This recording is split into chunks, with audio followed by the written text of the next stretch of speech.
Today on Clearing the Clutter Inside and Out, we're talking about creating first aid kits. Do you have a first aid kit handy? How about a first aid kit for your pets? Would you like to know what to stock in an alternative medicine kit? Let's begin our month focusing on summertime.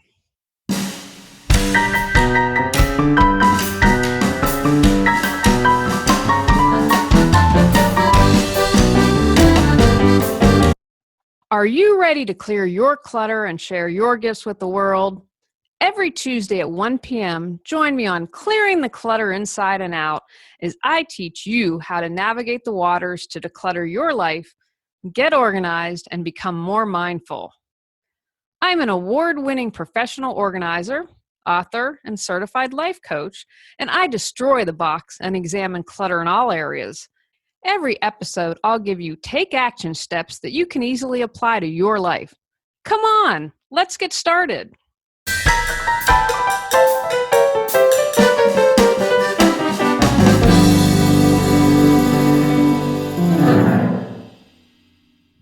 I'm going to do something different.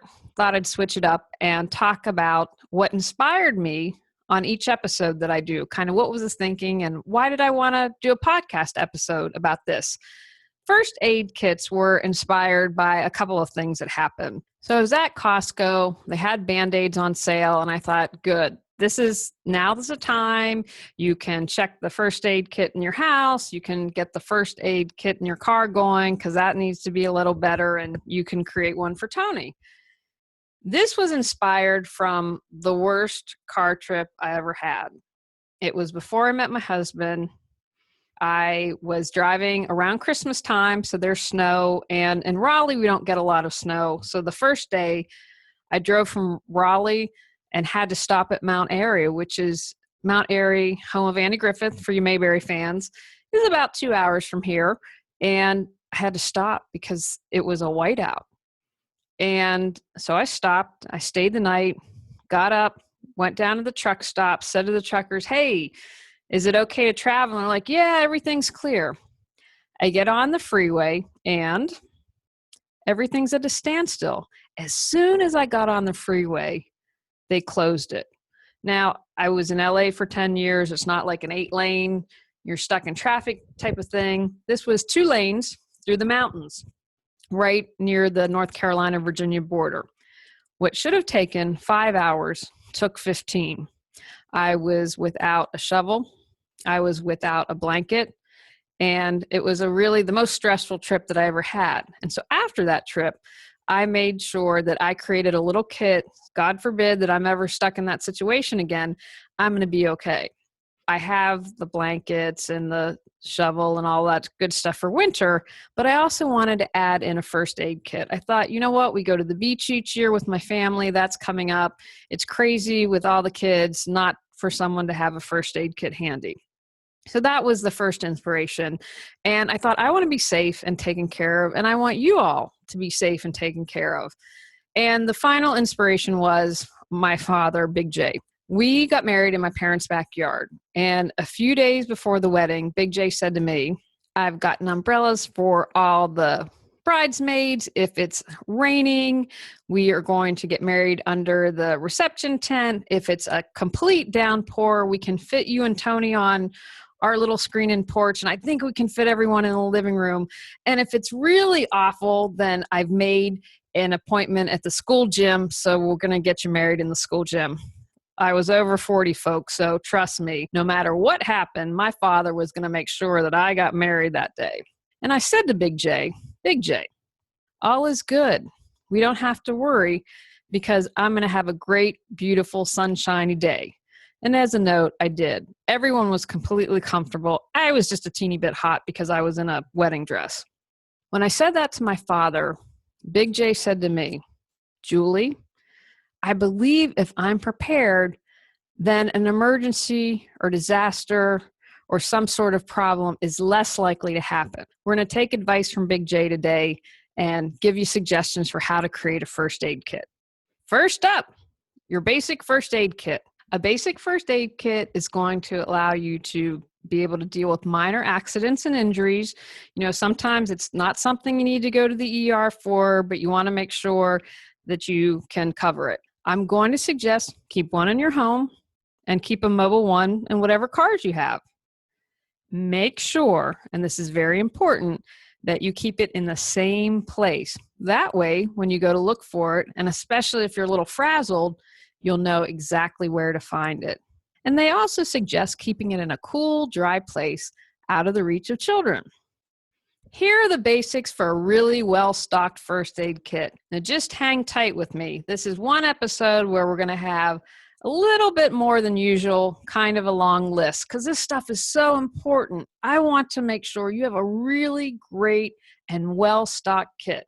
The things you'll need: absorbent compress dressings, adhesive bandages and cloth tape, antibiotic and hydrocortisone ointments, and antiseptic packets, aspirin, ibuprofen, and antihistamine tablets. As someone who gets a lot of allergies, those antihistamine tablets are really important to me. I have to take one now before I get my hair colored, because if not, I break out in hives.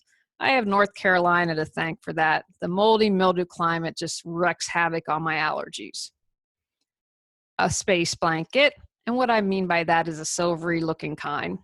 A breathing barrier with a one-way valve, instant cold compress, as well as cold and hot packs, non-latex gloves, scissors and tweezers, roller bandages, sterile gauze pads, an oral thermometer, and I'm going to suggest not glass because it could probably easily break, skin rash and antiseptic cream, such as hydrocortisone, cream or spray to relieve insect bites and stings, cough medicine, distilled water for cleaning wounds, an eye wash and eye bath.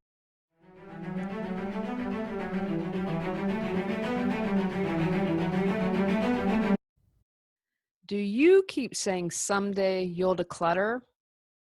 Someday you'll get organized, or someday you'll pursue your dreams, but someday hasn't come?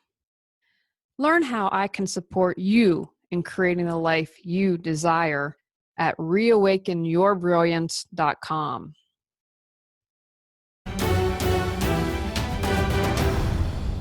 Next, let's talk about an alternative first aid kit. Now, you can keep all of this with your first aid kit. We just discussed a whole bunch of things that you might want to include in this kit, or you might prefer to keep it in a separate first aid kit, whatever works best for you.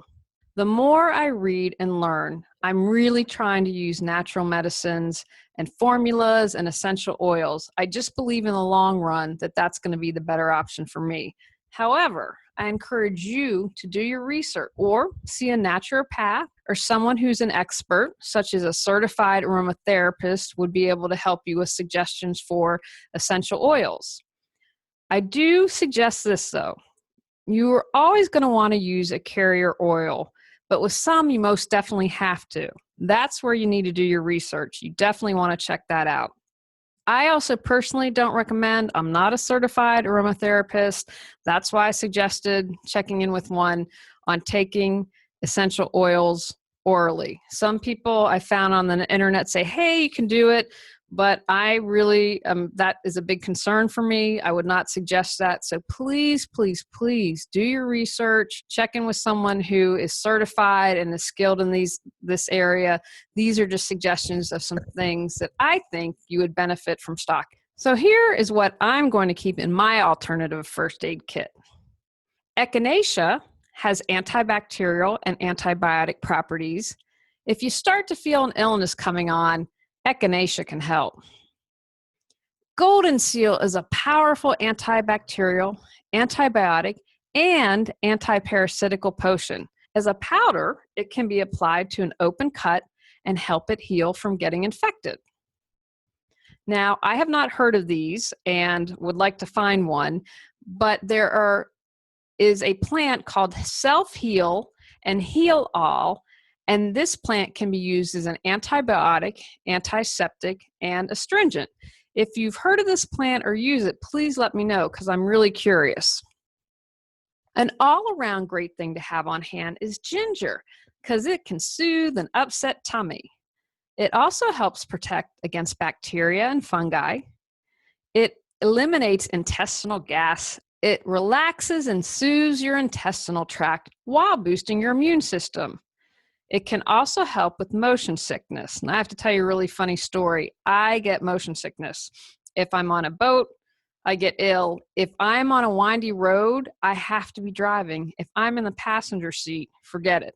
I was in Italy once in the backcountry, and I had enjoyed this amazing meal. I was on this great fun family trip with my parents and my brothers. We finished the meal. We get on the road. I made the mistake. I said to my dad, "Stop, you've got to pull over." I jump out of the car, and unfortunately in someone's yard. I'm embarrassed to admit this, but that great, wonderful meal, the pasta noodles, came up and out my nose because I was throwing up and vomiting so much that it just had to get out in all shapes and ways that it could. If you are like me and really sensitive, plan on having ginger on hand. Arnica removes bruises, bringing down swelling and easing deep aches and sprains. Internally, it can be used to alleviate headaches and help your body recover from trauma. In my research, I found do not apply arnica to broken skin. You can use probiotics for diarrhea, and something I learned ages ago. If I'm on antibiotics, a few hours, and you want to wait a few hours because you want to make sure the antibiotic does its work, a few hours, I always take a probiotic because if I don't, I get diarrhea with any antibiotic I take. Sorry if that's TMI, but if I can save you the suffering that I've gone through, it'll well have been worth it. Do you find yourself getting burned in the kitchen a lot? Use aloe vera gel. It soothes the inflammation of sunburn and common kitchen burns. A calendula comfrey salve is great for cuts and abrasions. It has wound healing properties and stimulates the growth of new tissue and helps heal wounds. Chamomile teal bags are gentle enough for children. It promotes relaxation, relieves indigestion, and when applied topically, soothes irritated skin. With summer coming up, don't forget citronella-based insect repellent. Peppermint essential oil and tea bags soothe an upset tummy, clear sinuses, and curb itching from insect bites. A valerian tincture can relieve anxiety, insomnia, and tension. It's also a mild pain reliever. Witch hazel extract is useful for insect bites and skin irritations. It's also an excellent base for diluting essential oils for a variety of simple, topical, herbal first aid remedies. Stop a cold or flu before it starts with elderberry capsules or liquid extract. Are you like me and struggle with poison ivy? Grindelia poison oak ivy tincture or spray, also known as gumweed, helps to relieve the pain and itching of plant rashes. It's available as a tincture and also a spray specifically for treating poison oak and poison ivy rashes. I need to buy that by the gallon. If I look at poison ivy, I'm completely covered in it. Another great all-around is lavender essential oil. It's helpful for anxiety, insomnia, headaches, wounds, and burns. Tea tree oil is antibacterial, antifungal, antiviral, can be used as an insect repellent, and is anti-inflammatory. Finally, I'm going to recommend Bach's Rescue Remedy. It's a homeopathic product that helps address stressful situations. When I was living in LA, I had a guy run a red light, T-bone me, the car was totaled. Now, I had to go right to the hospital, and they gave me something to calm me down because I was in shock and stress. But after that, and when I got home, for the next few days, I took the Bach Rescue Remedy. It's for when you're in shock, stressed out. I highly recommend it, and it's really easy to find. Last, but certainly not least, first aid kits for your pets. As you know, we adopted another cat, so we're now up to 3. We have Joey, older grumpy man. We have Antonio, who loves life and is excited about everything, and Athena, who had a great female energy. I needed that around the house now, is still finding her way around. But when we got our third cat, Athena, I thought, you know what? It's really time. We're really fortunate that they only have minor issues. Antonio gets seasonal allergies like I do. We had to have Athena have teeth removed, but so far no other issues. And Joey just gets an upset tummy and has kind of IBS. So we're really fortunate that they don't have anything major. But here are things I'm going to suggest for your first aid kit for your pet. Consider buying a pet first aid book. I found one that is all natural on Amazon. It's out of print, but I was able to find it, and I've been beginning to read it, and I'm really excited about that. Consider in your first aid kit keeping phone numbers, including your veterinarian, the nearest emergency veterinarian clinic, along with the address and directions, and a poison control center or hotline. The ASPCA's Poison Center hotline is 888-426-4435. Again, that's 888-426-4435. Here are some apps that you can keep on your smartphone, on your computer, on your phone that I'm going to suggest you look into. Pet First Aid by the American Red Cross. It has comprehensive emergency care information, including CPR. The Animal Poison Control Center mobile app. The ASPCA Poison Control Center offers this handy reference tool. One of the cool things that they have is the potentially poisonous plant chocolate wheel. This makes it easy to tell which signs you can expect based on the quantity and type of chocolate your pet may have ingested. They have a lot of other cool things. I definitely recommend checking it out. There's also the ASPCA mobile app. Now, what's great about this, in the event of a natural disaster, you're going to be able to access critical advice on what to do with your pet before, during, and after a major storm, even if there's no data connectivity. It also offers some help if your pet goes missing. Consider keeping paperwork for your pet in a waterproof container or bag. You're going to want to have things like proof of rabies and vaccination status, copies of other important medical records, and a current photo of your pet in case he or she gets lost. Now, if you're like me, my vet has all this information online, but depending on an emergency, you might not be able to access that information. Consider doing this as a backup. Okay, now to the list. Basic first aid supplies for your pet's first aid kit. A nylon leash, a self-cling bandage, and what that is a bandage that stretches and sticks to itself, but not to your baby's fur. Muzzle or strips of cloth to prevent biting. Don't use this if your pet is vomiting, choking, coughing, or otherwise having difficulty breathing. Gauze and non-stick gauze pads and gauze rolls. Adhesive tape. Antiseptic wipes, lotion, powder, or spray. A foil emergency blanket. Cotton balls or swabs. An ice pack. Non-latex gloves. Petroleum jelly to lubricate a thermometer. Thus, you need a rectal thermometer. Scissors and tweezers. Sterile saline solution and hydrogen peroxide. Do you have a nervous or anxious pet? We do. You might want to consider a pillowcase to confine your pet or a thunder jacket. And finally, a pet carrier.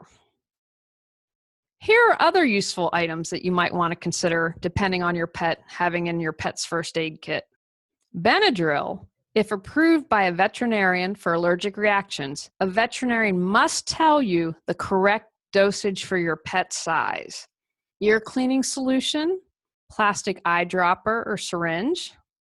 Now this was a really interesting repurpose. Use an expired credit card to scrape away insect stingers. Glucose paste or corn syrup for diabetic dogs or those with low blood sugar. A flashlight. rubbing alcohol and antibiotic ointment, splints and tongue depressors, styptic powder or a pencil, a temporary identification tag to put your local contact information on your pet's collar when you travel, towels, needle nose pliers, and nail clippers. And remember Rescue Remedy that I talked about earlier that I keep in my alternative medicine kit? They also have one for pets. It's called Pet Rescue Remedy, and you can find it with regular Rescue Remedy. Also include anything your veterinarian has recommended specifically for your pet. I also wanted to share that the American Veterinarian Medical Association has a page devoted to pet food recalls and alert. Just last night, I only found this out because I was on Facebook, that BFF Food, Best Friends Forever, which I had just tried with the cats. I thought, it's grain-free. Let's give it a try. It was recalled in Australia, and cats were getting extremely sick. At avma.org, they have a page that lists product safety recalls and alert. That's something that you can bookmark. If you want, put in your calendar a reminder to check every so often. I'm not on Facebook as much. I just happened to see that post. But because I now know about this, I'll be able to bookmark it and make sure my cats aren't taking anything that might have been recalled.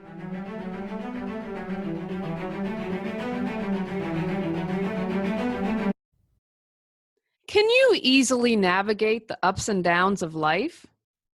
Are you tired of feeling stuck? The journey of 1,000 miles begins with one step. If you are ready to take that first step, go to reawakenyourbrilliance.com to learn how I can support you in creating the life you desire.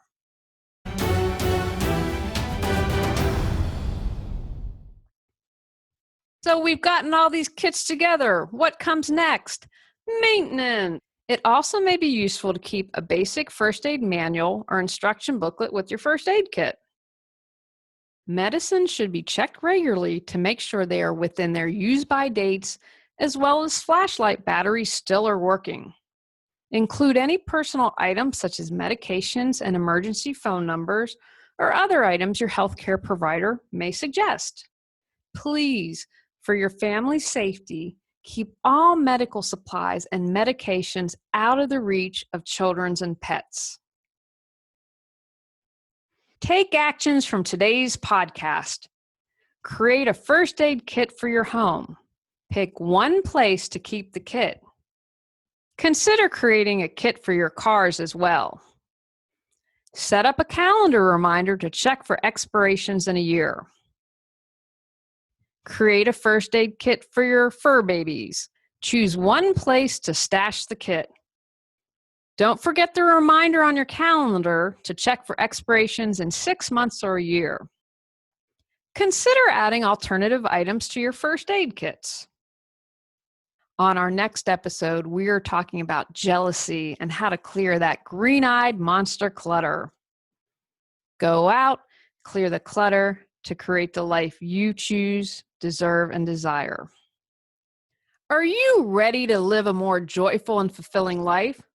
Sign up for our newsletter at reawakenyourbrilliance.com and receive a free copy of 10 Steps to Clearing the Clutter Inside and Out.